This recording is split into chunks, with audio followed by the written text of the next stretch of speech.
lárúbáwá ò fẹ́ mọ nǹkan tí ń jẹ́ bẹ́ẹ̀ lárúbáwá ò fẹ́ mọ nǹkan tí ń jẹ́ bẹ́ẹ̀ lárúbáwá ò ní bá yín pé Allah ní Yahweh ẹni sùúrù lárúbáwá ò ní bá yín pé Allah ní Yahweh láyéláyé àwọn Jesus dẹ̀ mọ̀ pé ẹni tó dá àwọn ni wọ́n ń pè ní Yahweh àbí kàn pé ní Jehovah tó ti yé yín nìsín èdè yìí. no afáàtọ̀lá ẹ jẹ́ ká ṣe báyìí ok tó bá ní Yahweh ni àwọn lárúbáwá ń pè Allah so ms ẹgbẹ́ Quran kan jáde Quran 551 so ká béèrè kí ló dé tí ó bá jẹ́ Allah náà ló dá àwọn Christian kí ló dé tó sọ nǹkan tó sọ yẹn ẹgbẹ́ Quran 551 sí padà sórí ilé ìyá bi.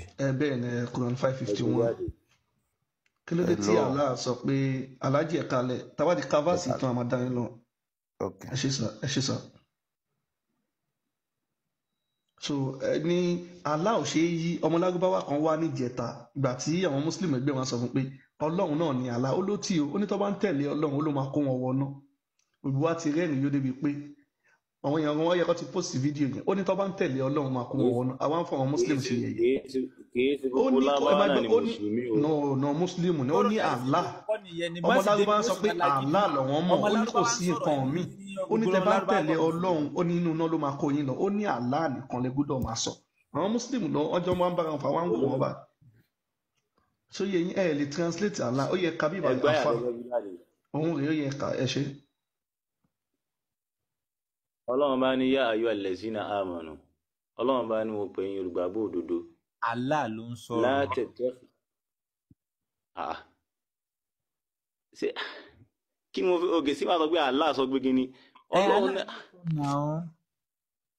irọ́ o Ọlọ́run ọba náà ni Allah. bàbá Allah níṣẹ́ àti a máa prove fún yín kúrò bí òun náà sì Elédùmarè. òun kọ́ Elédùmarè ti wà òun nìkan lọ pààyàn ẹ̀ka ilé ẹ̀ka kínní. irọ́ o Ọlọ́run bá ní yá ayọ́ allazina amanu Ọlọ́run ni mo pè olùgbàgbọ́ òdodo la tattakhidhul yahuda ẹ má sì mọ mọ́ àwọn yahudi àtàwọn nàṣọ́rọ́ tá a mọ̀ sáwọn christian awliya ẹ má sì máa mú wọn ní ọ̀rẹ́ ayò mọ̀ bó ti yé Ọlọ́run bá ní ba'duhum awliya ba'di ẹ má sì máa mú apá kan wọn ẹ má sì máa mú wọn lọ́rẹ́ ayò ẹ má sì mú wọn olùgbójúlé Ọlọ́run bá ní wa man yatawallahum minkum fa innahu minhu Ọlọ́run bá ní gbogbo ẹni yòówù tó bá mú wọn ní ọ̀rẹ́ ayò tó mú wọn lólùgbójúlé tó mú wọn bí a ṣe case study fún fa innahu minhu Ọlọ́run bá ní òun náà ti wà nù wọn inna Allaha la yahdil qawma adh-dhalimin Ọlọ́run bá ní òun ní fi àwọn alábòsí òun ò ní fi wọ́n mọ̀nà.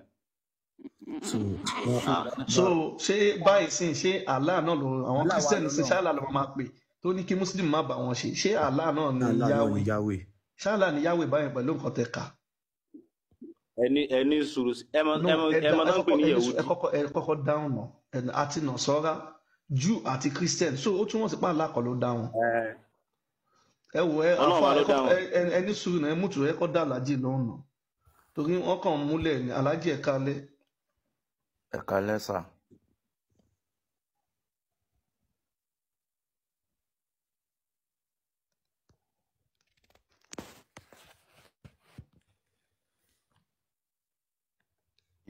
tèmi gbọ́yé creator ni wọ́n ń pè ní. alájí àwà pẹ̀lú yín alájí. àwà pẹ̀lú yín.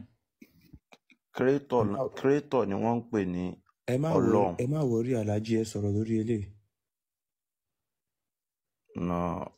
gbogbo ẹ̀ náà ni mo lè sọ̀rọ̀ lé lórí. alájí ẹ káàbọ̀ ẹ kálẹ́. ẹ kálẹ́. so ẹjọ́ nílẹ̀ Yorùbá tí wọ́n tó gbé Islam wá sílẹ̀ Yorùbá kí ni a mọ̀ nílẹ̀ Yorùbá. ta mọ̀ bí báwo sà. àti Allah tó délẹ̀ Yorùbá ṣé a ti mọ Ọlọ́run Elédùmarè tẹ́lẹ̀. a ti mọ̀. so ẹ ṣe wá ti gbọ́ rí nílẹ̀ Yorùbá pé téèyàn bá jó ní Ṣàngó tó bá lóun ò ṣe mọ́ òun fẹ́ lọ máa ṣe Ọ̀ṣun àbóun ò fẹ́ ṣe nǹkan mọ́ ṣe gbọ́ pé Ọlọ́run Elédùmarè ní kí wọ́n lọ parọ́ ẹni bẹ́ẹ̀. Ọlọ́run sọ nínú ọ̀dọ̀ àwa Yorùbá Ọlọ́run sọ bẹ́ẹ̀. ṣọ́lọ́run Elédùmarè ní kó lọ pa ẹni bẹ́ẹ̀ ṣe gbọ́ rí. kò sọ bẹ́ẹ̀. ok tẹ bá wá gbọ́ pé Allah ní kó pa èèyàn tó bá ṣe Islam tó bá lóun ò ṣe mọ́ ń kọ́ ṣé tẹ bá wá wo attribute yẹn ṣé méjèèjì yẹn ṣó jọra wọn. ó jọra kò jọra wọn ìdí ó dẹ̀ tún jọra wọn. No, ibì kan lè máa wà ẹ lè máa ní àlàyé wà lórí ọ̀ṣàkà méjèèjì. ṣoko ni náà.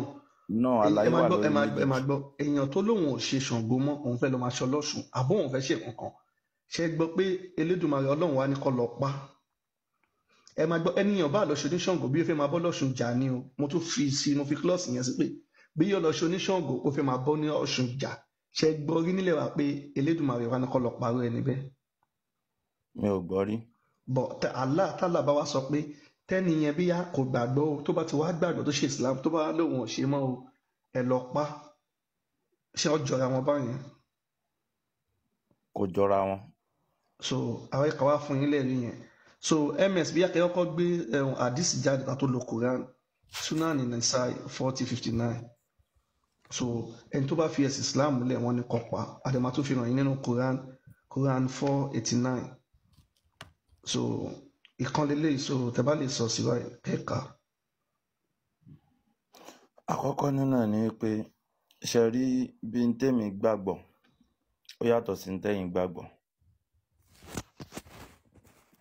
n tèmi mọ̀ ó yàtọ̀ sí n tèmi mọ̀ n tẹ́ ń sọ yín sìn ẹ lọ́kọ́ ni ẹ̀dẹ̀ ní determination lórí ẹ̀ tẹ́ fi lọ́kọ́ ṣe rí Islam guardians n tó ń guide wa bóyá guardians kan náà ń pèlè ìbò n tó ń guide wa tọ́nà Islam ọ̀hún ni Quran ṣe wá rí gbogbo ọ̀rọ̀ tó wà ní Quran yẹn pátá ló máa ń ní reason tí wọ́n ṣe sọ̀kalẹ̀ tí wọ́n ń pè ní sábàbù nùzúl. ok ẹ ṣe sà a máa wá gbé dín yẹn jáde àwa náà Muslim ni wá kan ṣe pa lọ kàn kankan Muslim ni mí Muslim lẹ́mẹ̀sì Muslim ni àfàṣọlá Muslim làkàn bí ọlọ́ba sọ àwọn àtàjẹ́ Muslim táwa ń bí nìyẹn so ẹ kọ́kọ́ ṣàlàyé bíbá ṣe mọ̀ pa ti fún yín ní nǹkan méjì tí wọ́n fi jọra wọn so àdìsí kí ẹ kà kẹsàn nǹkan tí wọ́n kọ síbẹ̀ ẹ lè kà ní Yorùbá sà.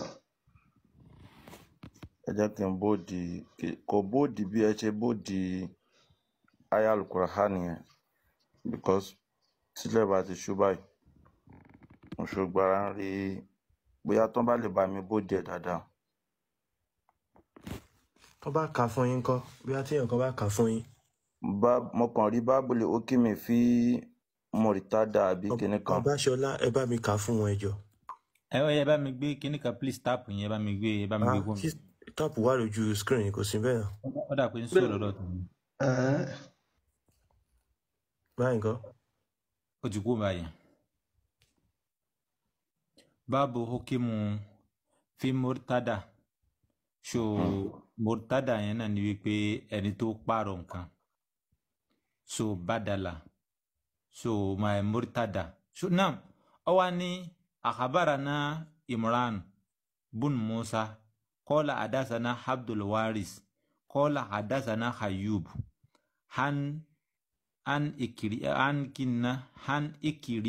an ikrimata qala ibnu Abbas qala Rasulullah sallallahu alaihi wasallam man badala dinu ufaktuluhu ona ni wípé ó là nábì sọ wípé agbá ọ̀rọ̀ yìí wá látọ̀dọ̀ Ibn Abbas ó ní man badala dinu ẹni tó bá chíǹjì ẹ̀sìn rẹ̀ faktuluhu ẹ lọ pa.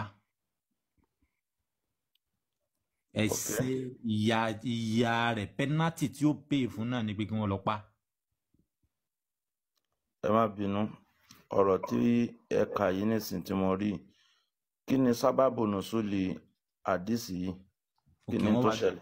mo wá gbé aya rẹ̀ wá no matter how. ms ẹ wá lọ sí Quran 489 yẹn kàwákà. no matter how bó ṣe lè wù kó rí pé sábàbù nùsùlì ẹni tó pààrọ̀ ẹ̀sìn kí wọ́n lọ pa dáàmì ẹni yẹn ti jẹ́ mùsùlùmí tẹ́lẹ̀ kò make sense ẹ jẹ́ ká gbé sábàbù nùsùlù ká gbé sẹ́gbẹ̀ẹ́ kò make sense. ẹni sùúrù ẹ̀sìn yẹn sì bẹ́ẹ̀ sọ pé ẹ̀sìn Ọlọ́run ni ẹni tẹ́ ní kí wọ́n pa yẹn ta ló dáa ẹni sùúrù ẹni tẹ́ ní kí wọ́n pa yẹn ta ló dáa. Ọlọ́run. kí wàá lórí tẹ́ni yẹn ò lè sùn kó má jí mọ́ tó wá jẹ́ sí kó ṣẹ̀ṣẹ̀ wàá ran wípé ìwọ Muhammad ẹni tó bá ti pààrọ̀ ẹ̀sìn rẹ̀ ẹ̀ pa ó máa ń bẹ̀ ní wọn náà. wàláwó tẹ́kì fòrú náà kàmá káfàrú fatakunu sàwá òun fàlà tàtàìzú minhum awliya'a hatta yu'ajjiru fi sabilillah bẹ́ẹ̀ni. fa in tawallaw fa uzuruhum waqtuluhum haythu wajadtumuhum bẹ́ẹ̀ni. wala tatta'izu minhum waliyan wala nasiran.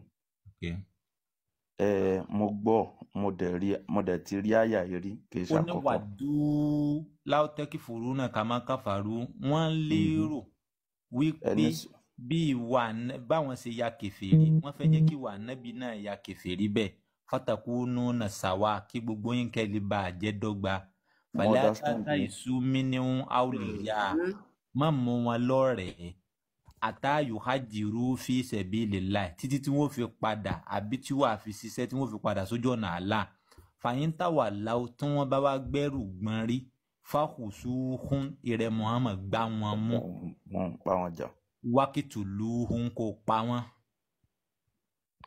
ẹni sọ̀rọ̀. àìsù wàjá ẹ máa gbọ́ o àìsù wàjá dìtùmùhún gbogbo ibi tó bá ti bá wọn.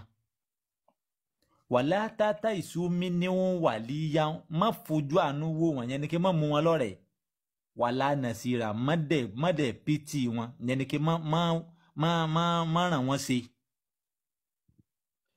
nígbà tó kún fẹ́ wáyé ní àyà brother ẹ máa gbọ́ ṣẹ̀rí àyà tẹ̀ ká yìí ó ní tó ṣẹlẹ̀ pẹ̀lú oníṣẹ́ ńlá nabi Muhammad. gbogbo ilé ẹjọ́ ẹ jẹ́ ká kọ́kọ́ gbọ́ nǹkan tó ṣẹlẹ̀ tán ókè ẹ continue ẹ ṣe sà.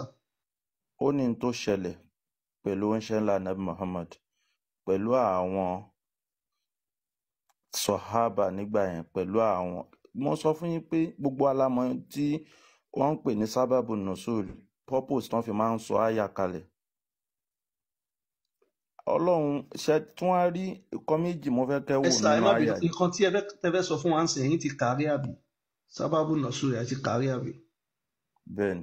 ok ó yẹ ṣàlàyé fún wa ẹ ṣe. wọ́n ṣàlàyé fún wa bẹ́ẹ̀ ni. sábàbù nùsùl ẹ̀ ni wípé àwọn kan ṣẹ́rí wákìtùlùú kọ́tàlá yàtọ̀ sí kọ́tàlá tẹ́ ń sọ yìí kì í ṣe ti pípa o bí bájà ni o. kọ́tàlá kò lálẹ́ fún mọ́dì nínú kọ́tàlá lélẹ̀ kí wọ́n pa kọ́tàlá ní máa ń ní bàjà tó ti yé yín sá.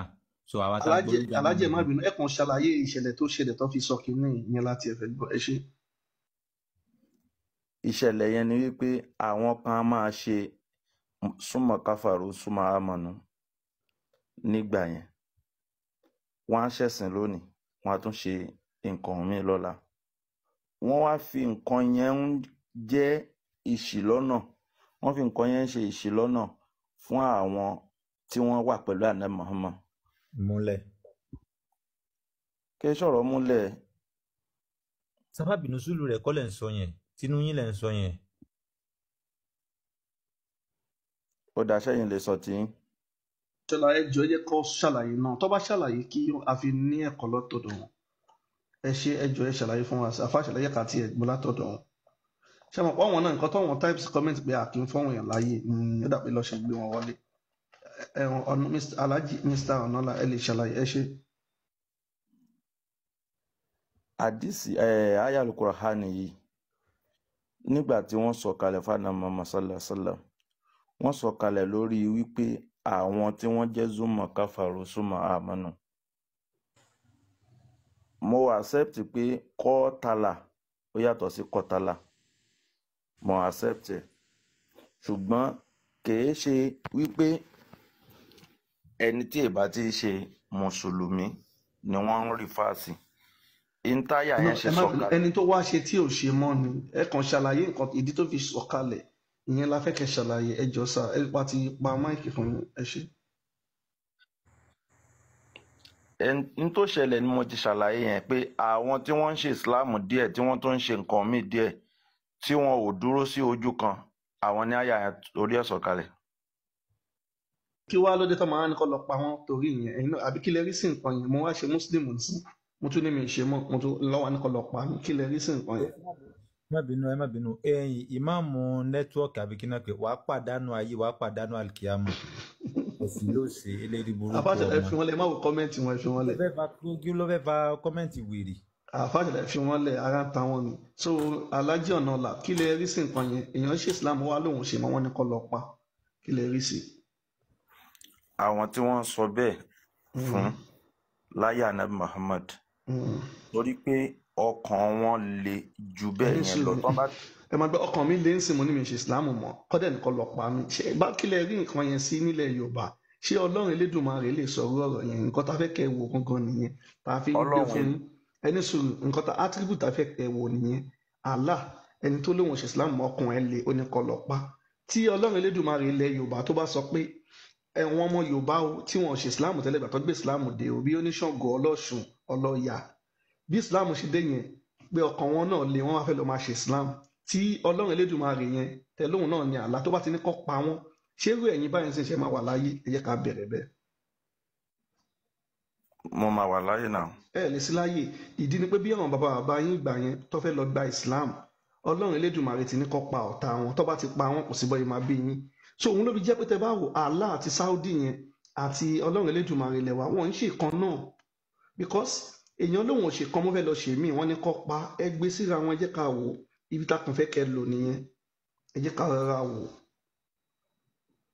tàbá wò wọn tàbá gbé sí orí tàbá rò dáadáa mò ń ṣe ìkan wọn wá gbé tuntun dé mo wá fẹ́ lọ ṣe so torí ọkàn mi le yẹn mo fẹ́ lọ ṣe mí yẹn Ọlọ́run Elédùmarè wa ní ẹ pa arákùnrin yìí o torí fẹ́ lọ ṣe nǹkan àjòjì tọ́jú wá láti ilẹ̀ Saudi so ẹ wá wò ṣáwọn èèyàn máa kù nílẹ̀ Yorùbá ṣàmárà àwọn tó ń ṣe Christian lẹ́ni ṣàmárà àwọn tó ń ṣe Islam lẹ́ni ṣàmárà àwọn tó ń ṣe Guru Maharaji lẹ́ni nílẹ̀ Yorùbá kò ní sí so bí àpẹẹrẹ ẹ wo ilẹ̀ Haúsá ẹ̀sìn kan yẹn ló wà nílẹ̀ Haúsá àwọn Christian tó wà bẹ́ẹ̀ wọ́n máa ń forí pamọ́ ni torí àwọn Haúsá máa ń pa wọn ni ẹ jẹ́ fún yín lápẹẹrẹ ẹ wo Deborah ṣé wọ́n pa àbí wọn ò pa ẹ wo ọmọ ẹlẹ́ran kan ṣé wọ́n pa àbí wọn ò pa tẹ bá mọ iye tó wà lẹ́wọ̀n nílẹ̀ Haúsá lórí pé sọ̀rọ̀ bá a ṣe ń sọ̀rọ̀ yìí wọ́n fún mi 25 years èmi 30 years so kí lẹ rí sí nǹkan yẹn ṣé Ọlọ́run yẹn Ọlọ́run Elédùmarè wa náà ní Allah ẹgbẹ́ síra wọn a lè tún fún yín bò mí Allah tó sọ fún Muhammad ní Sahih Buhari 25 ó ní Muhammad ní Allah ti pa òun láṣẹ kóun lọ máa jà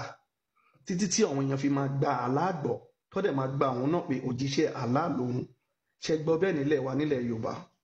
brother. no mo kàn tún fún yín díẹ̀díẹ̀ ní ẹ wo Quran 9:29 the same Allah náà ó sọ fún Muhammad pé kó máa jà kiri táwọn èèyàn fi máa gba Allah gbọ́ àti Quran ẹ wo Quran 9:23 ó ní tí ìyá yín bàbá yín àbúrò yín ẹ̀gbọ́n yín tí ó bá ti ṣe Islam ó ní kẹ́ má bá wọn ṣe ṣé yẹn wà nílẹ̀ Yorùbá ṣọ́lọ́run Elédùmarè sọ bẹ́ẹ̀ fún yín. Elédùmarè ò sọ bẹ́ẹ̀. so nǹkan tá à ń sọ fáwọn èèyàn pé kíní yóò ṣe nǹkan tó ń já fún Allah ó yàtọ̀ sọ́lọ́run Elédùmarè lẹ̀ wá very clear tó hàn sí wa. ẹ sọ àyà kan ẹgbẹ́ àyà kan wálẹ̀ kan ẹ ní wà má àrísálì náà kà ìlà bílísà ní àlè ṣe rí pọ́pọ́ irú àwọn àyà yẹn irú ibi tá a ti ń lò nìyẹn ẹ lè fi ìṣesí Haúsá wé ìṣesí Yorùbá understanding wa yàtọ̀. ẹ má ti mọ̀ra Haúsá wa kí ni Haúsá ń tẹ̀lé ṣé kò ń ṣọ̀rọ̀ Kùránì àti àdìsí la Haúsá ń tẹ̀lé ẹ sọ̀dọ̀ bá béèrè lọ́wọ́ yín. àdìsí àti Kùránì ni wọ́n ń tẹ̀lé. so ẹ wá ẹni sùn kí wàá lẹ wá ń túmọ̀ sí pé ìwà wọn àlè fi wé ìwé tí wọ́n gbé fún yín ti bá gbéwèé fún yín pé manual ni ẹ̀yin lè máa ìtẹ̀sáré lòwe yẹn nílùú yín nílùú tiwa bí ẹgbà tó gbé manual yẹn fún yín àwáyé ẹ lè máa ẹ fẹ́ lò ó bọ̀ ìjẹ́ ọmọlúwàbí tó wà lára yín ni ò fún yín láàyè kò sí nǹkan tó ń jẹ́ pé Haúsá mọ̀mọ́ ni wọ́n ń ṣe mọ̀mọ́ tẹ bá rí ní Saudi wọ́n pọ́n Haúsá Muslim léjú ẹ̀yin Yorùbá lọ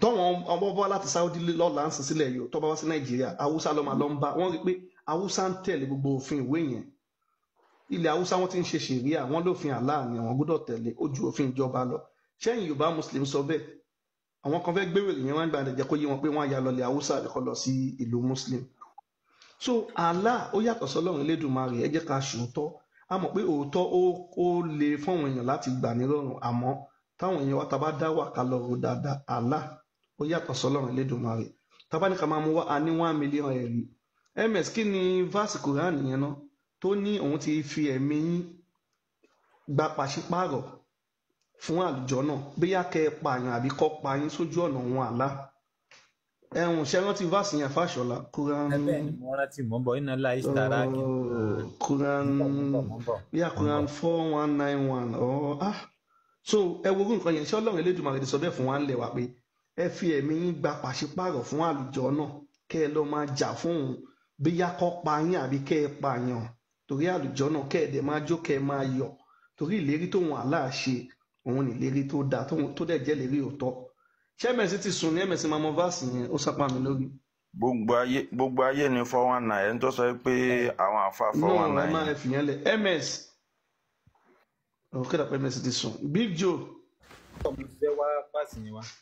tẹ bá rẹ lè gbé jáde ok ms ẹ bá ń gbé vaasi yẹn sí tí Allah ní òun fi ẹ̀mí àwọn muslim gba pàṣípààrọ̀ kí wọ́n máa jà fún òun kí wọ́n dẹ̀ pààyàn àbí kọ́ pa wọ́n sójú ọ̀nà òun torí òun ti ṣèlérí tó dáa fún wọn kọ́ lọ́ọ́ máa jókòó máa yọ ok Quran 9111 náà dàpọ̀ àwọn àtàkùn tó bá mi òun ni òun ni so Mr. Onola ẹ wo wọn kíní ìsira wọn ṣé attribute Allah àti Ọlọ́run Elédùmarè kí lẹ rí sí nǹkan yẹn ẹ jẹ́ ká ṣòótọ́ pẹ̀lú ra wa ẹ gbé yẹ̀ wò ṣé mo pọ́ wọn kan yìí ni wọ́n ṣe fẹ́ jẹ́ kí Quran ti wà ní èdè Yorùbá ti pẹ́ because ọmọ Yorùbá ó lè máa káró ilé kó máa fi kírun kó ló ń bá Ọlọ́run Elédùmarè sọ̀rọ̀ kó máa kà nǹkan bí àpẹẹrẹ ń sọ yẹn ká báàsì kan fún yín Quran 33-37 kẹ máa fi kírun sórí àlẹ́ azam kẹ á máa ní ìwọ Ọlọ́run ẹni tó ṣèrànlọ́wọ́ fún àtẹnití Muhammadu ṣèrànlọ́wọ́ fún ìgbà tí Saheed wà lóun fẹ́ yàwó ọmọ òun mọ́ tọkàn Saheed yọ ń bẹ̀ àwa mi fún wọn Muhammadu èmi Allah wá so yín pọ̀ Ọlọ́run tóbi kẹwàá forí balẹ̀ ẹ wo orú nǹkan yẹn òun ni wọ́n ṣe fẹ́ tú Kùránì sí Yorùbá ẹ jẹ́ ká ro àwọn nǹkan yìí nǹkan tá à ń sọ gangan nìyẹn so tẹ́yìn náà bá lè lọ ro àwọn nǹkan yẹn máa rí nǹkan tá à ń sọ pé a ṣàtakò à ń jẹ́ kọ́wọn èèyàn wa kọ́ mọ òótọ́ nǹkan táwa wà fún nìyẹn so ms ká kíní yẹn kàkà fún wọn tí Allah àti Elédùmarè bá jẹ́ kan náà ká tó. Allah has indeed purchased from the believers their lives and wealth. Allah lóhun ti ṣe pàṣípààrọ̀ fáwọn Muslim pẹ̀lú ẹ̀mí wọn àti ọlá wọn. In exchange for paradise. Fún pàṣípààrọ̀ fún àlùjọ náà. They fight in the cause of Allah. Jàgídíjàgan Allah yìí wọ́n máa ń jà kiri ni pé kọ́ máa jà fún wọn Allah. And unlive or are unlived. Kọ́ pààyàn fún wọn àbí kí wọ́n pa wọ́n ṣé ń gbọ́. This is a true promise binding on him in the Torah, Gospel and the Quran. Ṣé ń gbọ́ Allah ní ìlérí tóun ti ṣe rèé òun ṣe nínú Torah àti Bíbélì àti Kùránì àwọn Kírísítẹ́nì ẹ̀yìn máa dáhùn fún kínní mo máa pè yín lẹ́jọ́ ṣé lóòótọ́ ni Allah sọ fún yín náà kẹ́ lọ pààyàn fún òun àbí kọ́ pa yín. And whose promise is truer than Allah's. Ó ní ìlérí táwa ló tó wọn Allah. So rejoice in the exchange you made with him. So ó ní kẹ́ máa jó kẹ́ máa yọ̀ fẹ́ṣẹ́ fẹ́mi gba pàṣípààrọ̀ bí yàkẹ́ pààyàn fún òun àbí kọ́ pa yín fún òun. That is truly the ultimate triumph. Ṣé gbọ́ so Mr. Onola kí lè rí sí nǹkan yẹn ṣé yìí má sọ pé Allah ni Ọlọ́run Elédùmarè. Afẹ́kọ̀ọ́ èèyàn mọ̀ òótọ́ èèyàn lè máa sin nǹkan lẹ́mí fine arọ́mọ tó wà nílẹ̀ wa tó ń ṣe Buddha arọ́mọ èèyàn nílẹ̀ wa tó ń ṣe Buddha tó ń ṣe yoga fine kẹ́ ẹ mọ nǹkan tẹ̀ ń ṣe níbọ̀ kẹ́ má wàá máa yí mọ́ wa pé Ọlọ́run Elédùmarè ti wà ibi táwa dúró sí gangan ni so ẹ lè ṣe Mike Alhaji tẹ bá ní ọ̀dẹ́ bẹ́ẹ̀ sọ. ṣe rí ìtẹ́mi mọ̀ ni pé gbogbo wa pápátá àti Muslim o àti Christian o àti ẹlẹ́sìn kan àbáláyé o to my own belief to my own knowledge ẹnìkankan ò lè gbèjà Ọlọ́run. àfa ti sọ wọlé bọ́tí Alhaji àwọn sọ fún pàǹ gbèjà kan fún ẹ gẹ́tì nǹkan tá à ń sọ àwọn à ń sọ fún èèyàn ọmọ Yorùbá àgbèjà à ń sọ fún èèyàn ọmọ Yorùbá pé kẹ́ mú ó tọ́ ṣé ẹni sùúrù nílẹ̀ Yorùbá ṣẹgbẹ́ kájà fọlọ́run ẹ bá wà sẹ́gbẹ́ mi kẹ́ni Ọlọ́run Elédùmarè kíní kan kó kàn mí ṣóyè yín àwọn Muslim ló ń ké pé wọ́n ń bú Muhammadu àtàlà lórí nǹkan tá à ń kà pé Muhammadu jí pátá ó bọ́ ọmọ ìkẹrẹ sùn ó gbá ìyàwó mo ti gbọ́ mi ìgbádùn so àwọn nǹkan yẹn là ń sọ bá bú nǹkan kan lẹ̀ wá kò kàn wá wàá fẹ́ kẹ́ mú tọ́ pé Allah ò ṣe gidi ní ó dẹ̀ lọ́wọ́ ọ̀tún méjì a lè kà ń bìbà yìí fún yín ṣóyè yín a dẹ̀ máa fi àwòrán ẹ̀ràn yín kẹ́kàn lọ́ mú tọ́ nǹkan tẹ̀ ń sìn nǹkan táwa wá fún yín. níbo la ti rí yẹn sà. so ẹgbẹ́ àdìsí yẹn jáde kẹ́lẹ̀ gbáwòrán yẹn jáde àwa máa ń sọ̀rọ̀ pẹ̀lẹ́rìí ń bìbà yìí ṣóyè yín so kẹ́yìn náà lọ ṣe ìwádìí dáadáa ẹ bá ń gbáwòrán alájáde ó yẹ jẹ́ kàkà kínní ìkọ̀dẹ̀ gbáwòrán ìjáde. The prophet said, Muhammadu wípé those who are just and right will be with Allah. Àwọn tí wọ́n ṣe dáadáa tí wọ́n tọ́ pé wọ́n wà pẹ̀lú Allah tó jẹ́ pọ̀ ló tóbi jù lórí ìjókòó ẹ̀ tó ga jù ìjókòó mọ́lẹ̀. At the right hand of the Most High. Ní ọwọ́ ọ̀tún Allah tó tóbi jù. Those who are just in their rulings and in the dealings with their families, àwọn tí wọ́n ṣe dáadáa tí wọ́n ṣẹ̀tọ́ lójú ní ọ̀dọ̀ mọ̀lẹ́bí wọn fún mọ̀lẹ́bí and wọn those of whom they are in charge. àwọn tí wọ́n wà lẹ́tọ̀ọ́ tó jẹ́ wọn ni wọ́n aṣojú. Muhammad, one of the narrators, said in his hadith, Muhammadu ṣàlàyé nínú àwọn àlàyé kan tó ṣe nínú àwọn àdìsí rẹ̀ pé and both of his hands are right hands. ó ní ọwọ́ àlá méjèèjì ọwọ́ ọ̀tún ló wà. So ẹ wo kinní yẹn kẹ́ wò nǹkan lágbé sójú ibẹ̀. So tá a bá lẹ́rìí àbá lẹ́rìí ẹ lè wò. Ọ̀tẹ̀ka yìí jáde yìí. Yes. Inú àdìsí yìí ni àbí inú ìwé kan. Ṣé ms ẹ dárúkọ àdìsí yẹn Sunan An-Nasa'i 5379 ms ẹ play fídíò bí tọ́wọ́n ọmọ àlá náà ti sọ̀rọ̀ tọ́jú bí bàbá wọn ṣe rí. Àwa ní ẹ̀rí tó pọ̀ àdédé ń sọ̀rọ̀ a máa inú Kaaba ló fẹ́ fi hàn yín ìkẹwò àlá nínú Kaaba.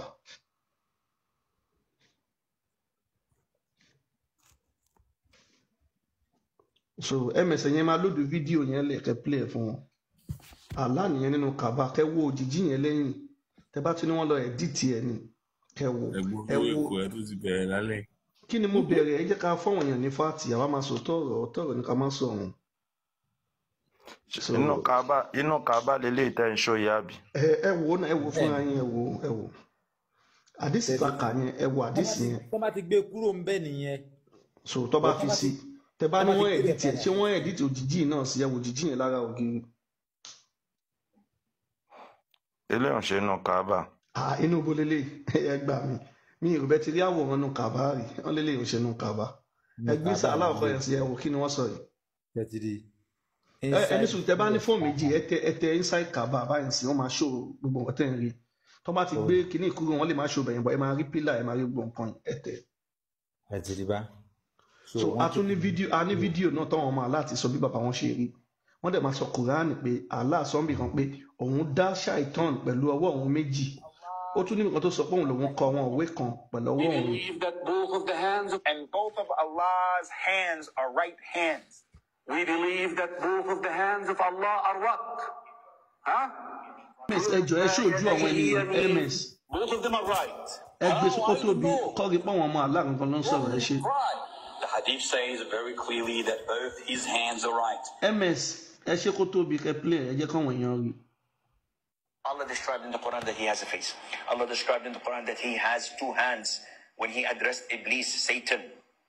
And he told him, what prevented you from prostrating to what I have created with my two hands? So this is what Allah described himself. Allah says in Surah Al-Qalam that on the day of judgment, Allah Azza wa Jal would uplift and show his leg. The Quran says that Allah has one eye, and another ayah says he has multiple eyes. Whatever Allah says, whatever the Prophet ﷺ says, we believe in it and we affirm it without thinking too deeply about the actuality of this action.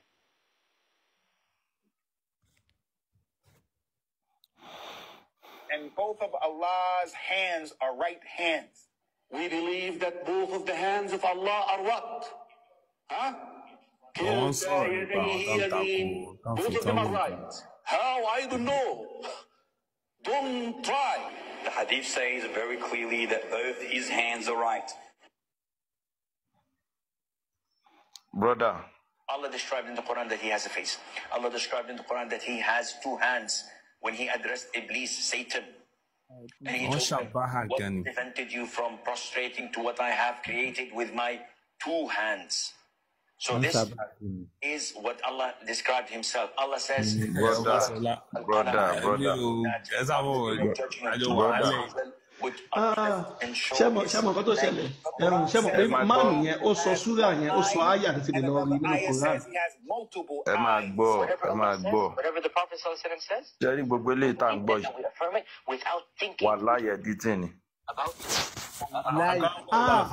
Wọ́n sọ ní àyà tó wà ní Quran wọ́n lè sọ àdìsí tó wà wọ́n tún àwọn ọmọ Allah ló ń sọ̀rọ̀ ẹ̀ tún lẹ́ẹ̀dìtì ní ilé yìí ẹ̀dìtì lélẹ́yìí. Ìrọ̀kọ̀ kí n ṣẹ̀dí tí o. Wọ́n fa nǹkan kan ní àkàràkùn làáfà lèmi náà tí mo sọ. Mi àti wọ́n dẹ̀jọ́ máa ń sọ̀rọ̀ ń bì. So bọ̀ àwí ká mú àwùjá jáde nu Quran. Wọ́n ní ẹ̀dìtì mi. So àdìtì yẹn náà wà láyé ẹ̀dìtì ẹ̀ àfa. Àlàyé alájẹ́ ọ̀nà là wà láyé ẹ̀dìtì àdìtì. àwa la tún lọ ẹ̀dítì ẹnu àwọn ọmọ aláàánú. ọ̀rọ̀ tó lówó èkó ń sọ gan ẹ̀dítì ni. Bẹ́ẹ̀ ni ọ̀rọ̀ tí mò ń sọ ọmọ ẹ̀dítì ni bẹ́ẹ̀ ni tó tọ́ ni. ẹgbẹ́ olówó èkó mo fẹ́ sọ nǹkan kan nípa wàmár sanna mi rọ̀sọ̀lẹ̀ lábẹ́ lisani. no ẹni sọ ẹ jẹ́ ká kálájì ṣetán náà ẹ jẹ́ kí alájì ọ̀nà bá ṣetán náà torí wọ́n ti ní ẹ̀dítì ni so gbogbo kùránì ta fi ń ràn yín náà ó túmọ̀ sí pa ẹ̀dítì ẹ̀ ní àbí. ìyẹn wà dáadáa kùránì táwọn èèyàn ṣẹ̀ṣẹ̀ lọ ṣe turn upside down ó pọ̀ rẹpẹtẹ. ẹ báyìí tẹ́ bá ti lára ẹ̀dítì ní gbogbo ọ̀tá àǹsọ̀ náà ẹ̀dítì ẹ̀ ní so ẹ ṣe. òótọ́ ọ̀rọ̀ dẹ̀ le láti gbà so ó yà wá náà àwa náà àwa tó kúrò nínú ẹgbẹ́ òkùnkùn yẹn ó le gan. so àwọn ọ̀rọ̀ tẹ́ ń sọ yìí èyí tí. olówó èkó ẹ má bínú ẹ jẹ́ kí bàbá ẹ̀ máa lọ àwọn tó bá ti ń parọ́ wọn irọ́ wọn ti pọ̀ jù. máa wà honest jàre máa wà honest. ẹ wá máa lọ jàre. máa wà honest. tẹ bá ní kí n máa lọ ṣé ẹ̀yin. ẹ wà honest. irọ́ la bí ọmọ la bèrè irọ́ la bí. ẹ̀gbọ́n olówó èkó ẹ máa ń sá lọ ẹ kálẹ̀ ẹgbẹ́ mẹ́ta. ẹ kálẹ̀ àfà. mo wá sọ online lánàá táìmù tí mo dé yẹn ó dàgbé táìmù ẹ ètè kúrò online lánàá. àwọn tó máa lọ bí iṣẹ́ nù wa bí èmi náà lọ bí iṣẹ́ tábà lábàá eléyìí ń ṣiṣẹ́ wa èèyàn dẹ̀ fún wa lówó wọn èèyàn dẹ̀ rán wa ń ṣe yìí. èmi náà ń ṣiṣẹ́ èmi ò jókòó tí kí ó ní. Hello sir. káwa complete ọ̀rọ̀ wa lọ́la àbí bí akẹ́mọ àwọn tó fẹ́ bá yín sọ̀rọ̀ lálẹ́. bẹ́ẹ̀ ni a lè complete ẹ lọ́la. mr ó dàbí sheik tó wà lókè yẹn lọ́wọ́ kọ́ máa sọ̀rọ̀ sheik mr Laniye ní sùúrù bọ̀kọ́dọ̀ tí ẹ̀ yà mí lẹ́nu pé gbogbo ẹ̀rí ta fi hàn aláàjì yẹn wọ́n ní editing so àwọn ọmọ Saudi yẹn náà wọ́n tún lọ edit ọ̀rọ̀ yẹn àti ayé àkùrán àtàdí sọmú jáde. ó ṣòkì àfa ó ṣòkì wọn ni wọ́n wábì kan yìí sí kẹ́mọ́ yìí. so mr Laniye ẹ lè gbóhùn sókè sheik yẹn dàbí network ti já wọn bọ̀. Hello sir. ẹ káàbọ̀ sá. ẹ kú ojúmọ́ sá. now mi báwọn question kan tí ẹ ti kọ́kọ́ sọ but èmi náà láwọn question kan tí mo fẹ́ kọ́kọ́ béèrè sá. so tí o bá ti nǹkan tá a máa ń sọ ń bí ni Quran hadith Muhammadu Allah gbogbo ètò tá a máa ń sọ ń bí nìyẹn ṣe get. ok sir. but ẹ jẹ́ kọ́kọ́ béèrè question kan sẹ́yìn náà ẹ mọ̀ pé àwọn kìtàbá ní Quran a rí ọ̀rọ̀ Allah nínú wọn a rí ọ̀rọ̀ bíi Bible nínú Quran ṣe mọ̀. ni pé nínú Bible ẹ lè bá Quran níbẹ̀. nǹkan tí mi sọ ni pé àti ibi tọ́lọ́ ti ń sọ̀rọ̀ nípa pé àwọn ìwé tó ti síwájú before Quran. ẹni sọ mo lè kọ̀wé nsìn ìwé tí èmi kọ ẹni sọ mo lè kọ̀wé nsìn kéde ní màá ti kàn mo ti mọ àwọn nǹkan tó wà ní Quran màá dẹ̀ ní ẹ lọ́wọ́ nǹkan báyìí báyìí ní Quran ẹ máa bà màá dẹ̀ kọ sínú ìwé mi màá dẹ̀ fi Quran ṣe reference ó yé yín màá fi ṣe bí ẹ̀rí. bọ èyí tó yẹ kẹ́ lò ní pé ṣé a lè dénú Bible kárí nǹkan tó sọ nípa Quran ṣó ti yé yín. ẹgbẹ́yẹ̀wò síra wọn náà ṣẹ́gẹ́ ẹgbẹ́yẹ̀wò síra wọn èmi lè kọ̀wé nsìn màá ti mọ mo jẹ́ Muslim tẹ́lẹ̀ rí mo ti mọ wọn kan nínú Quran màá wá kọ sínú ìwé mi pé in fact Quran gan support nǹkan yìí ẹ lọ wo Quran ma bàtẹ bá débẹ̀ tẹ bá bà pàwọ́ dàbí pé nǹkan kan náà ni bọ̀ ṣé ẹ lè dénú Bible káwá bá nǹkan tí Quran sọ ń bẹ̀. ṣé a lè dénú Bible ká bá nǹkan tí Quran sọ ń bẹ̀. pé Bible jẹ́rìí Quran.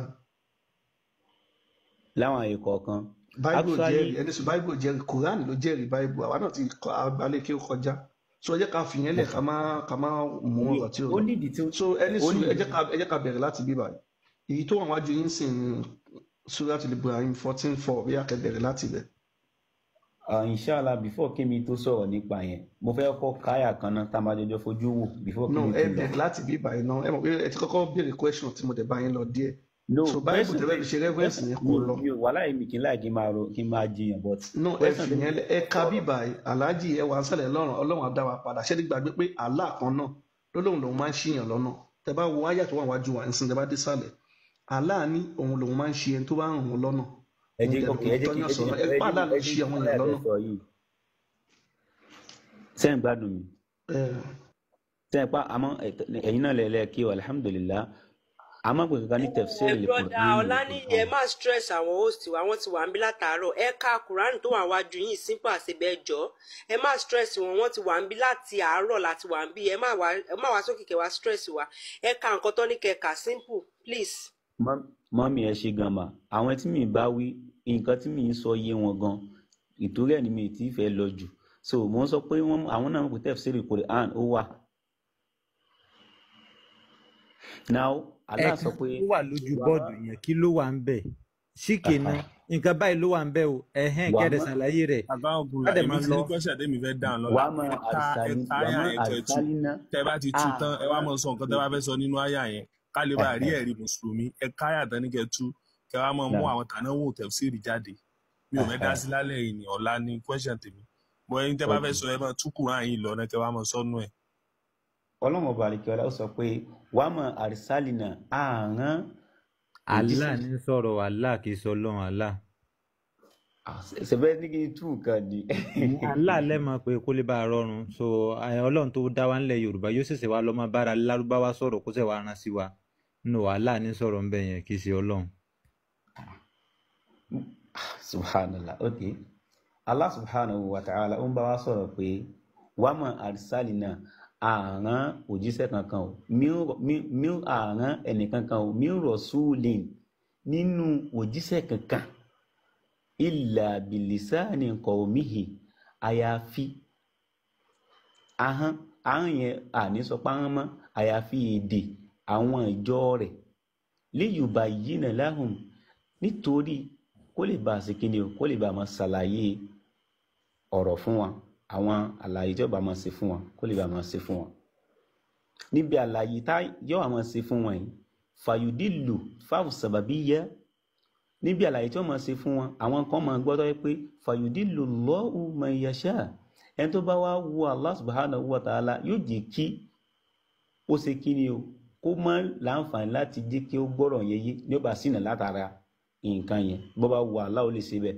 wàyáàdì man yasha tó bá sì wọ ọlọ́run ọba àlekèọlá náà ó lè ṣe kíni o ó lè fi ọ̀nà mọ ẹni tó bá wù eléyìí tá a sọ alẹ́ mẹ́sàn-án pé wà nípa àgbèsí ayé táwa náà ń lò bọ̀t kí n tó máa lọ ẹjẹ tó àyẹn para wa huwa al-azizul hakim ọba yìí ọba bíi ni ọba ọ̀jọ̀gbọ́n dẹ̀ ni níbi àlàyé àyà yìí ṣókí alákọ̀ọ́kọ́ tí a bá wo ilé táwa náà máa ń kọ́ a rí i pé a kọ́ àwọn ilé kan lápòjúwe tó súnmọ́ a ní toilet a ní ẹmọ́jẹmú yẹn wá ní Nàìjíríà nìsín àwọn olórí wa wọ́n ṣe àwọn ìdájọ́ kan wọ́n kọ́ hospital wọ́n kọ́ cell wọ́n wá máa sọ pé ká má ṣe nǹkan tá a fi wọ ẹ̀wọ̀n o ká má ṣe nǹkan tá a fi wọ ẹ̀wọ̀n o wọ́n máa sọ bẹ́ẹ̀ ẹ má jalè ẹ má ṣe kinní kan ẹ má dalẹ̀ tí kọ́tà wọ́n máa ṣe fáìnì yẹn ẹni tó bá ṣe kì í ṣe pé ó wù àwọn náà ìtorí ẹ̀ wọ́n fi lọ kọ́ sẹ́ẹ̀lì kì í ṣe pé ó wù àwọn náà káwọn náà jẹ́ kí àwọn èèyàn wọnú náà but àwọn kan ò ní gbọ́ nǹkan tí ìjọba ń sọ tátara pé mo ò ní gbọ́ yẹn wọ́n jalè wọ́n máa lọ sínú sẹ́ẹ̀lì ìtorí ẹ̀ ni pé àwọn ìjọba náà tàn kó àwọn kan. sẹ́ẹ̀rì kó yàtọ̀ sí Allah ló sọ pé òun tó máa jẹ́ kó òun káwọn ẹni tẹ́ ló lọ jalè o Allah lòun máa ń ṣí lọ́nà láti lọ jalè. ẹ mọ̀ tí misquote mi sẹ́yìn gbálà yìí fún mi sí. sẹ́yìn náà gbọ́dọ̀ tẹ́ ń sọ yẹn ni Allah ẹni tẹ́ sọ pé ó dá gbogbo nǹkan ilé wa fi ń wéjọba èèyàn. mo ń fi ní àwọn àpèjúwe tó súnmọ́ ni. ẹ má fún wa Allah ẹ padà síbẹ̀ kò sí nǹkan kò sápèjúwe tẹ́ fẹ́ fi Allah wé tẹ́ ti sọ pé jù lọ yẹn kò sápèjúwe tẹ́ fẹ́ fi wé ìjọba àwọn yẹn ni wọ́n ṣòfin fúnra lára wọn. laisa kamislihi shay'un. ẹ ti fi wé náà. mo ń sọ pé àpèjúwe tó súnmọ́ kó lè bá yé wa àfa sọ pé ká fi nǹkan tó súnmọ́ wa ká fi wé nǹkan tí ò súnmọ́ wa sódà láàfin gbọ́ nǹkan yẹn yé nǹkan tó ń ṣẹlẹ̀ ní ìgbésí ayé tàwa náà mo fi ń ṣàpèjúwe fún yín pé nǹkan àwọn ìjọba náà mọ̀ sọ pé amẹ́sẹ̀ pé Ọlọ́run sọ pé àwọn tó bá wù òun ó ṣe kí yóò padà kẹ́ wọn ẹni tó ìjọba ní ìsìn náà ń ṣe àwọn nǹkan yẹn fún wa so àyà yẹn bí mi ṣe tu nìyẹn now kí ni ó ti ń yà káàkiri ó ti ẹ̀ nítumọ̀ rárá. mi ìyà káàkiri ọba sọlá now before kí n tó wá lọ torí pà ń sọ pé mi rọ̀ súlé nínú òjíṣẹ́ kankan Ọlọ́run lòun Allah subhanahu wa ta'ala sọ pé òun rán òjíṣẹ́ kankan nínú òjíṣẹ́ àfikọ́ máa bá wọn sọ̀rọ̀ pẹ̀lú èdè ahọ́n rẹ̀ adẹ̀mọ̀ pé Ànábì wa Muhammad ó ní last prophet tá a bá lọ wo nínú suratu Saf. ẹ má ti lọ bí kankan ẹ ti yanjú eléyìí tánàbì gbogbo ń tẹ́ fẹ́ sọ yẹn ní ọmọ àwọn tó mọ àgbákò kí o ó yẹ ká máa mú jà gidi wá lẹ́yọ kọ̀ọ̀kan kan ṣe ọwọ́ wọn ṣe ti ń rọ̀ báyìí ká pé gbogbo jẹta ni wọ́n ti gbé yàn sí pé wọn ò ṣe ẹ̀ka lálẹ́. kì í ṣe pé àfa kì í ṣe pé. àwọn náà máa ń sìn náà ẹni tó bá sìn kẹpẹrẹ pé máa mú. ẹ̀yin náà máa bá tó ẹni tó bá lè tún wúwa ìpè náà ẹni tó bá lè wúwa ìpè náà ìpè yìí wà ń lẹ̀ o. ẹ̀yin àkọ́kọ́ ó yẹ jẹ́ kí èmi wá bí yín léèrè gẹ́gẹ́ bó ṣe jẹ́ yìí nìsín láì tí ì lọ síbi kankan èdè wo la wá ń sọ. alhamdulilah à ń sọ èdè yorùbá. èdè wo náà ń sọ ní lárúbáwá ẹ nílẹ̀ sáúdí. Ọbáṣọlá. èdè wo náà ń sọ nílẹ̀ sáúdí. wọ́n sọ arabic. anabi èdè wo ni wọ́n kọ síbì. arabic ẹ jẹ́ kí mi ní o béèrè question mẹ́ta. no àti ìyànjú so ibi tá a fẹ́ lọ ibi tèmi fẹ́ lọ. tá a bá fẹ́ defend islam ẹ má rush wọn àwọn ní ká béèrè ká fún wọn lánsà tá a bá fún wọn lánsà kò sí wàhálà. bó ṣe rí nù. asbunallah lóòótọ́ ni but àwọn nǹkan bẹ tẹ́ pé mo gbọ́dọ̀ mọ èmi náà gbọ́dọ̀ mọ fi question mọ béèrè question. no very simple ẹni sùúrù àti kúrò níbí ibi tá a ti fẹ́ sọ náà ni pé alukurani sọ pé àníran ẹnìkan sí wọn àníran òjíṣẹ́ kan sí ìlú kan àbí kó jẹ́ pẹ̀lú èdè tí wọ́n ń sọ jáde lẹ́nu a dẹ̀ béèrè wípé ìbò ni kurani kọ jáde ẹni lárúbáwá èdè wo náà ń sọ ní sùúdí lárúbáwá anabi muhammad náà ń kọ èdè wo ní ń sọ lárúbáwá táwa ni Allah wa rán sí wa nílẹ̀ yorùbá tó já sí pé èdè yorùbá wa náà ní ń sọ jáde lẹ́nu. Ànábì wa Muhammad náà lálá rán sí gbogbo. Ọbáṣọlá ṣé mo lè sọ̀rọ̀ ń bì ẹjọ́ ẹ̀ ń kọ́ là ní prógámù mi but ẹjọ́ ẹ má dá sí ẹjẹ́ wọn ṣe ẹ̀yin ẹ̀kan lè fi ní observe kẹsẹ̀ tí yín lọ́la because èmi gan ó yẹn ti lọ sùn anytime mo lè lọ sùn. bẹ́ẹ̀ni wà á tí mo rí náà láì náà. ta lọ́lọ́run òkè ànábì lọ́lọ́run rán sí wa àbí. ẹ jẹ́ kí n sọ̀dí. no ànábì lọ́lọ́run rán sí wa sànẹ́bì lọ́lọ́run rán sí wa. bẹ́ẹ̀ni. ok èdè mélòó lànàbì ń sọ. ànábì ń sọ èdè kan. bó ló ṣe wá gbọ́ yorùbá. ẹ jẹ́ inú mo fi ní kí n ṣàlàyé pẹ̀lú àyà ẹ̀rí páyà mo fẹ́ mú wá kì í sáhdís. bó ló ṣe gbọ́ yorùbá. ànábì ò gbọ́ yorùbá. ẹ tún wá lànàbì lọ́lọ́run rán sí wa. Ọbáṣọlá tó nílé kéwú tẹ́lẹ̀ tó mọ gbogbo kéwú.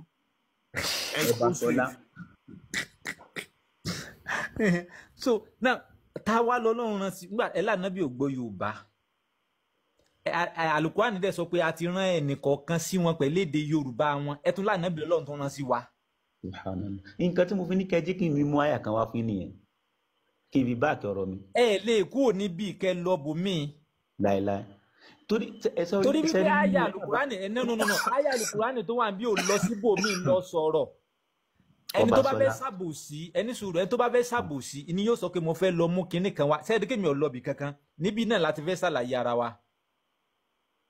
Àlùkùránì ti yanjú ẹ̀ a ti rán èdè kọ̀ọ̀kan èdè wo ni Jésù ń sọ sí lárúbáwá ní sọ ni èdè wo ni Mósìsì ń sọ sí lárúbáwá ní sọ ni. ẹ má di máyàwá. gbogbo àwọn yóò ṣe dé yẹn náà ta lọ́lọ́run rán sílẹ̀ yorùbá. mo lánàá bì ní. ọlá mr ọlánì tẹ́ ẹ bá mọ̀ ẹ sọ wípé ẹ mọ̀ ṣé kán wá kó àyà yìí ṣe ká kó sígbó ni. ẹ yẹ ká ṣe ànábì ní ọlọ́run sí China ṣé ànábì ọlọ́run sí China. ẹ jẹ́ kí mi ó béèrè question kan fún lọ́wọ́ Ọbáṣọlá. ẹ má béèrè question kankan ẹ tí ì dáhùn question tó yẹ kó. àbòsí nìyẹn wàlọ́ àbòsí nìyẹn náà. ẹni sùúrù ẹni Muhammad lọ́lọ́run rán sí wa adẹ̀bí yín léèrè pé èdè mélòó ni Muhammad gbọ́ ẹlẹ́dẹ̀ kan. àbòsí nìyẹn ẹ jẹ́ kí mi béèrè question kan lọ́wọ́ yín question yẹn kan. wọ́n gbọ́ yín. orí yorùbá pé dáadáa ó kàn lálà sí ìyàwó. lápèjúwe tó súnmọ́ ẹ fẹ́ lọ bóyá ẹ fẹ́ lọ sí ọdún bóyá ọdún Fatima ń ṣe yẹn ẹ fẹ́ lọ sí ní China ẹ dẹ̀ láwọn olórí ní China àwọn olórí tẹ́ wá ní China yìí ẹ̀yin fúnra yín ẹ gbéde China ṣùgbọ́n ẹ ní ọmọ Yorùbá kan tí ń bẹ ní ìlú China tó já sí wípé ó lè òun gbọ́ èdè yín now ẹ̀yin gangan lẹ́dẹ̀ fẹ́ ṣe ojúṣe kí lẹ máa kọ́kọ́ ṣe. yà bí tẹ́ fẹ́ lọ nísìnyí náà ni pé ọmọ Yorùbá kan lọ bá wọn Saudi ó wá lọ kọ́ ló wá ní wá China ló sọ o China ló sọ. no mo kàn sáré lọ síbẹ̀ yẹn ní sọ ọmọ Yorùbá kan ẹ wá dárúkọ ọmọ Yorùbá náà tá nábì pè tó wá jẹ́ sí pé ó gbọ́ Yorùbá tó wà nínú àwọn ìjàmbá wọn mọ̀ no ó ti ń dáhùn question yín náà báyẹn ẹ ti sọ wípé a fẹ́ lọ sí China mi ì fẹ́ lọ jìnnà ni so ẹ dárúkọ ọmọ Yorùbá tá nábì pé tó wà nínú àwọn àjọ ànábì pé yes ọmọ Yorùbá lélẹ̀ so torí kémi ò gbọ́ Yorùbá elédùn Allah sì rán mi sílẹ̀ Yorùbá ó yá ìwọ wá máa lọ bá wọn kó sọ kó jíṣẹ́ Yorùbá fún wọn pé mo ti rán ọ sí wọn ẹ dákọ ọmọ Yorùbá náà.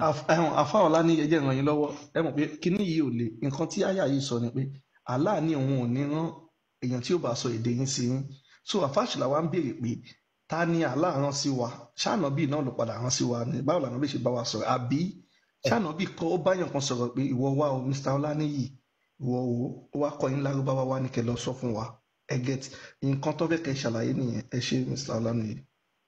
Alhamdulillah Mr. Olówó kò mọ láìkí question tẹ béèrè yẹn tẹ bá ní kí n ṣàlàyé nǹkan tó máa rọrùn nìyẹn gẹ́gẹ́ bí nǹkan tí mo béèrè lọ́wọ́ Ọbaṣọlá seriously answer tí mo fẹ́ kí wọ́n sọ kọ́ ni wọ́n fẹ́ sọ nǹkan tó yẹ kí wọ́n sọ ni pé àwọn ọkọ̀ èdè yẹn o làwọn ò fi láǹfààní láti sọ.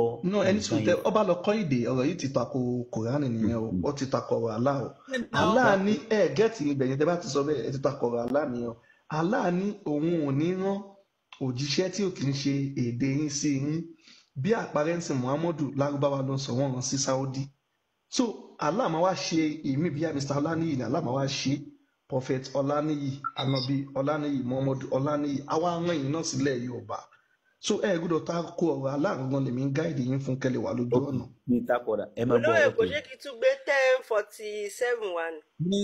prince before ká tó lọ ẹ jẹ́ kí n béèrè prince fún iná náà dá lọ. ẹni sùúrù mọ́ bẹ́ẹ̀ dákọ̀ Ọláníyì prince tó lọ pé ìkú ìyá ọlọ́run tó máa bọ̀ olórí burúkú ọmọ òfò àríbanújẹ́ ọmọ táwọn òbí rẹ̀ bí mi sà. Mr. Sọlá. mo gbọ́ yín jàre Ọláníyì. ṣé mọ̀ pé nígbà tí ká tó ẹni pé. àfà Ọláníyì ṣẹ́rí ká tún báàkì ilé tẹ kà ń sí bóyá yẹn ò yé yín ẹ tún ka ilé ìwò.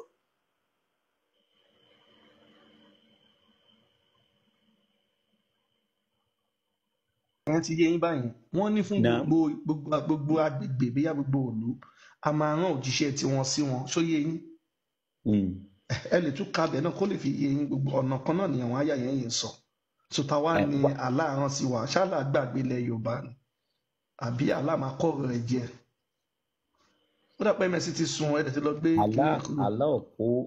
àlọ́ kankan jẹ́ sẹ́rí kínní yìí tí a bá fi àwọn àlàyé kan sí. ajẹ́sí pé ẹ̀yin gangan lẹ̀ mọ nǹkan tẹ̀sí ń parọ́ tá aláwọ̀ bá ti kọ́rọ̀ rẹ̀ jẹ́. àlọ́ kọ́rọ̀ ẹ̀ jẹ́.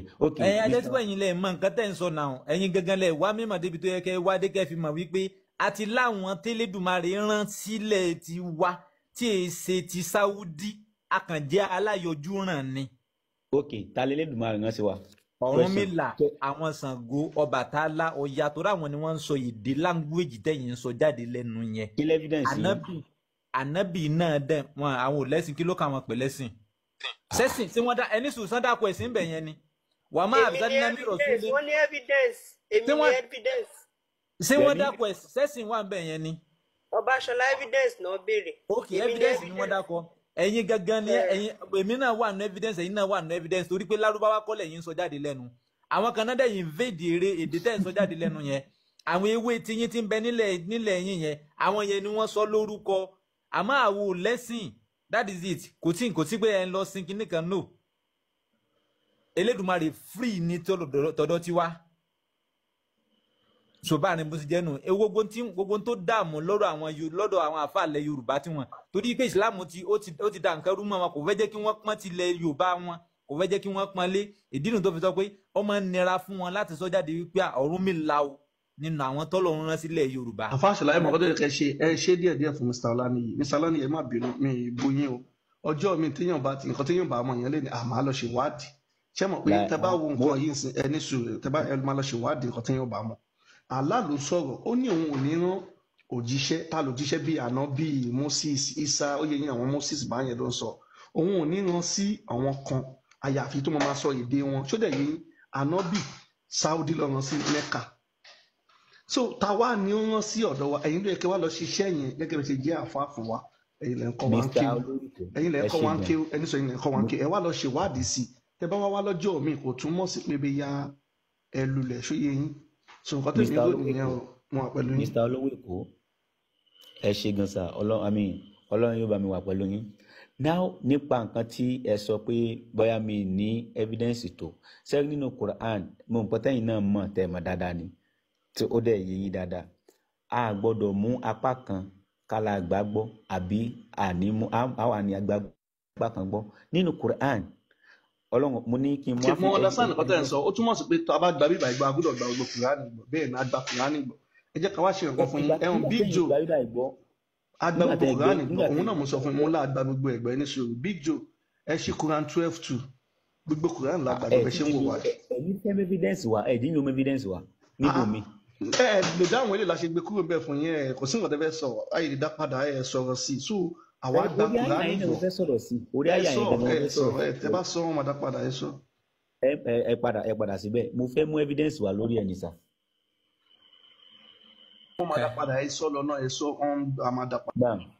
ṣé ẹ mọ̀ pé nínú Quran Ọlọ́run ní wàmọ́ arsalnaka illa rahmatan lil alamin ànábì lọ́nà sì ń bá wíbẹ̀ yẹn pé. ayé ẹyọ kan tí gbogbo mùsùlùmí máa ń mú jáde látọdún tí wọ́n ti bí wọn. àwọn afáàṣọlá ẹ má ẹ̀kọ́ ṣe ọ̀nà ayé akílẹ̀ pé kínní yẹn. wọ́n ní wàmọ́ arsalnaka ẹ lọ sí ẹja lọ sí Quran chapter Quran chapter 61 ẹ bá mi lọ sí Quran chapter 61 61 kí ni Quran chapter 61 verse 6. so tí wọ́n tó lọ ṣe ẹ mọ̀kọ́lẹ́ máa ṣe èmi máa lọ bá yín ṣe o bọ̀ ẹ kọ́kọ́ sọ kí ni wọ́n sọ ń bíbà ẹ̀jọ̀.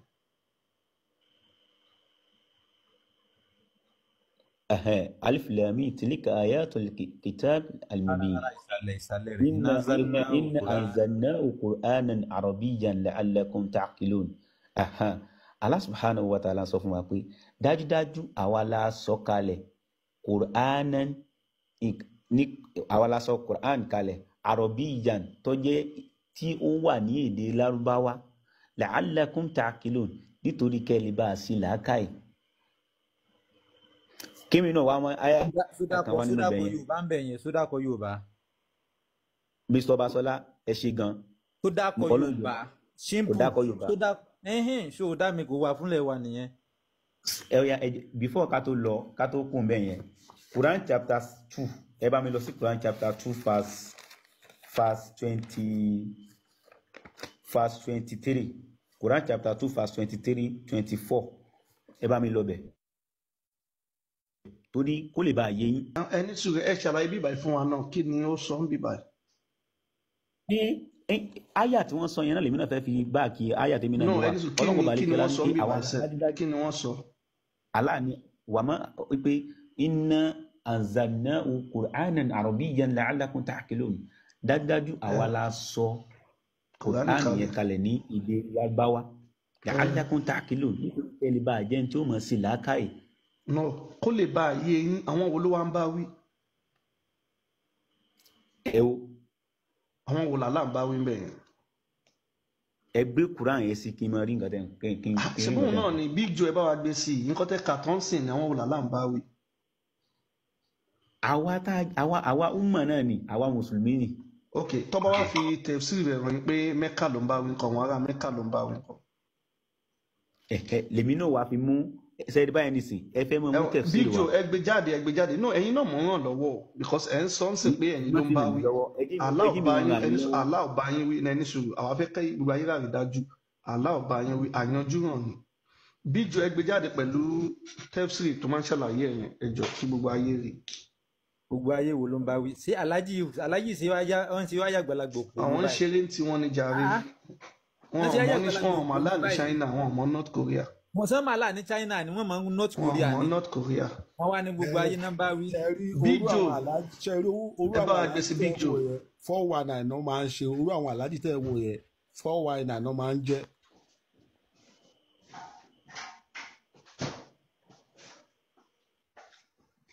ìmọ̀ ká gbàlagbà kọ́ Tafsir Ibn Kathir lókè ń bíbá Tafsir Ibn Jalalayn. ẹ̀tún máa lọ́nà kọ́mẹ́ntì ẹ̀tún sọ̀rọ̀. ara àwọn àfa ok Big Joe ó yẹ bá wa gbé sí káàkà ara àwọn àfa olè gbogbo ẹ̀ la máa ka ẹ má ṣe yọnu náà àwọn ọ̀nà ẹ̀. ṣe báwa la ní kọ́ ń fi hàn yín lọ́wọ́ ẹ̀ dẹ̀ tún sọ pé òṣè kan la ṣe ẹ̀yin dẹ̀ kọ́ gbogbo ẹ̀ ni. So Big Joe yẹ ẹgbẹ́ sínú mọ́ dáadáa kájọ kà. Only we have revealed it in an Arabic language. Allah ní àwọn ti sọ Kùránì kalẹ̀ ní èdè Lárúbáwá. Ẹ súnmọ́ dáadáa àárí apá àbíkan ti yẹ ẹ jọ. So that the people of Mecca may understand and comprehend it in meaning. Ṣé ń gbọ́? Wọ́n ní àwọn ará Mẹ́kà á lè yé wọn dáadáa